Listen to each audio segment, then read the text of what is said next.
Hati-hati dengan konten sensasional, karena konten sensasional dan viral belum tentu benar, relevan, bermanfaat, apalagi mencerdaskan kita. Biasanya konten sensasional hanya akan menjadi hiburan, tapi masalahnya ketika terlalu banyak hiburan, bukankah kita akan terdistraksi dari tujuan-tujuan utama kita, dari hal-hal yang sedang kita kerjakan? Ada beberapa teori dan penelitian yang dapat menjelaskan mengapa kita cenderung tertarik pada konten sensasional, meskipun seringkali belum tentu kebenarannya.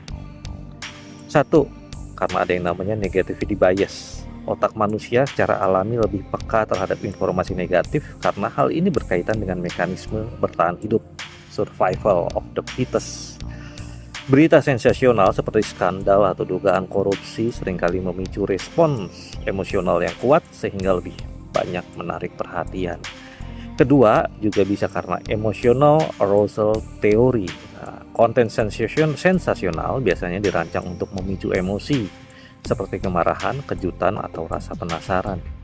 Emosi ini meningkatkan keterlibatan dan membuat orang lebih cenderung untuk membaca, berbagi, atau mendiskusikan konten tersebut. Ketiga, ada yang disebut dengan social identity theory. Dalam konteks media sosial, berita sensasional seringkali digunakan untuk memperkuat identitas kelompok.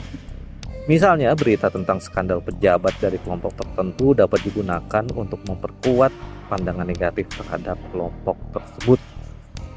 Terdengar familiar ya. Sekarang misalnya ada kelompok pejabat A diduga korupsi, pejabat B salah ngomong. Nah, ini kelompok-kelompok yang dari penentang pejabat A dan pejabat B biasanya yang paling suka dengan konten-konten yang memojokkan si pejabat tersebut. Nah, inilah yang disebut dengan social identity theory.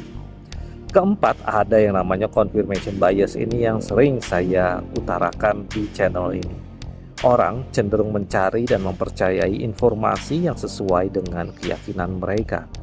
Berita sensasional seringkali disusun untuk mendukung narasi tertentu, sehingga lebih mudah diterima oleh audiens yang sudah memiliki bias-bias serupa.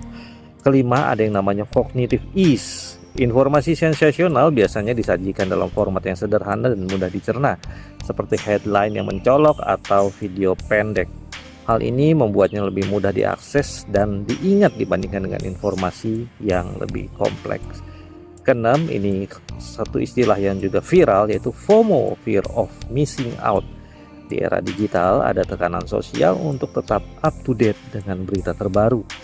Berita sensasional seringkali dipromosikan sebagai sesuatu yang harus diketahui, sesuatu yang trending, sesuatu yang viral, sehingga orang merasa terdorong untuk mengonsumsinya. Jadi kalau kamu nggak tahu berita yang lagi trending, kamu bisa dianggap nggak gaul. Padahal belum tentu juga kamu nggak gaul ya. Kemudian 7, dopamin reward system. Nah, ini arsitektur reward system di dalam sosial media. Konsumsi konten sensasional dapat memicu pelepasan dopamin di otak, memberikan rasa puas atau reward. Nah, ini menciptakan siklus di mana orang terus mencari konten serupa untuk mendapatkan sensasi yang sama. Kebanyakan orang pada kenyataannya tidak bersusah payah mencari tahu kebenarannya, tetapi lebih cenderung menerima cerita pertama yang mereka dengar. Ini kata Thucydides ya, dalam History of the Peloponnesian War. Thucydides adalah salah satu filsuf era Yunani.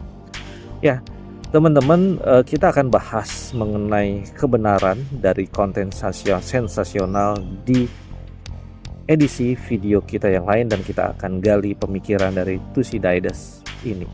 Nah, semoga bermanfaat. Assalamualaikum warahmatullahi wabarakatuh.